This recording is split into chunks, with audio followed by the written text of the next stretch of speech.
Painting a realistic landscape can be quite a challenge. Here are 5 things worth knowing that can make it a lot easier.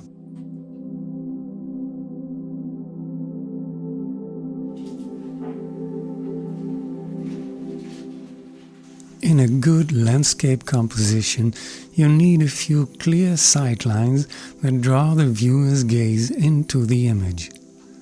Something like this. In the underpainting, I reduced the photo to an almost geometric pattern. Every sightline leads to the dunes in the distance. To make the perspective effect even stronger, I've slightly increased the angle the lines make to the horizon. So this is the underpainting, and this is the finished painting. The lines are no longer as present as in the underpainting, but still clearly recognizable. It doesn't matter whether you paint a beach scene or a dune landscape, the basic rules just apply.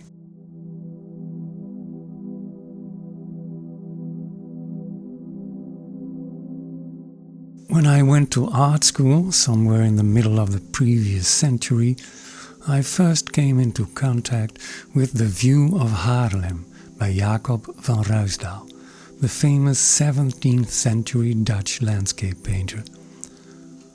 I was so deeply impressed that I decided on the spot that I wanted to be a landscape painter. Ruysdael's influence can be seen in my work to this very day.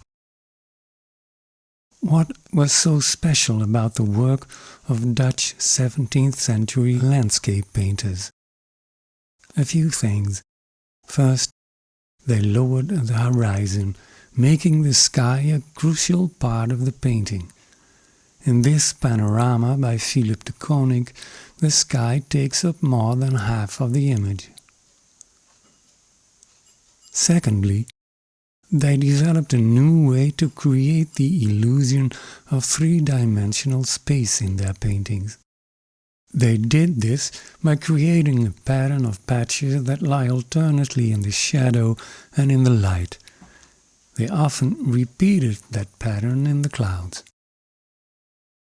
The result was a feast of light and space that must have overwhelmed their contemporaries. The alternation of light and dark need not always be very strong.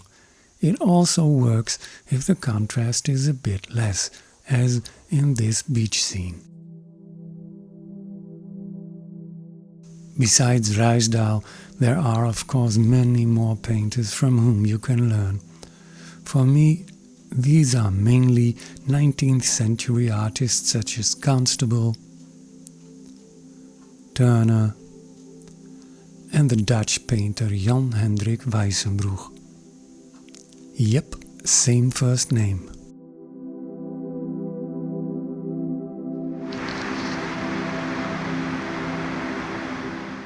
A while ago we went on a short holiday to the Dutch Waddenzee island of Vlieland. We had beautiful weather, with strong winds and high water up to the dunes. I came home with a load of photos, but none of them was actually painting material. A beautiful picture doesn't necessarily result in a good painting. For example, there was this photo, and this one. And when I combined the two, I got this. I was just messing around with no preconceived plan or clear goal. I just thought, what would happen if I tried this? So, one thing led to another. I lowered the horizon and pasted a huge backlit sky behind it. Still, let's see how an extra row of dunes turns out. Nah, better not. So, this was the starting point of this painting, in which I eventually removed the dunes completely and extended the beach pole. If you ask me why I made those decisions, I don't really know the answer. I was just wondering what would happen if. If you use reference photos a little more freely, you will get a lot more out of your painting sessions.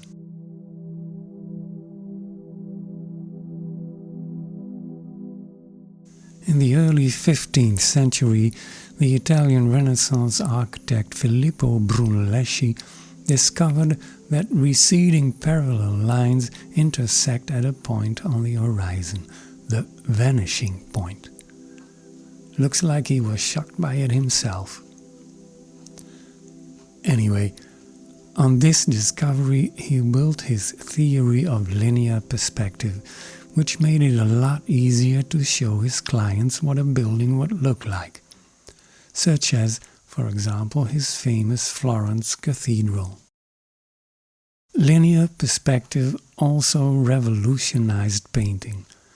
The rendering of a three-dimensional space on a two-dimensional surface had suddenly become a lot easier. This new method did not go unnoticed in landscape painting either. The aforementioned Jacob van Ruysdael loved dirt roads undulating into the landscape. A friend called it a tractor beam, and that's actually an excellent description. I have regularly been using the tractor beam in my work in the form of a tire track or a tidal pool.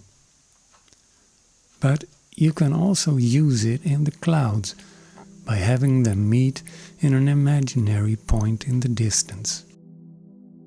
If you want to know exactly how linear perspective works, check out the internet for videos on the subject. Good luck!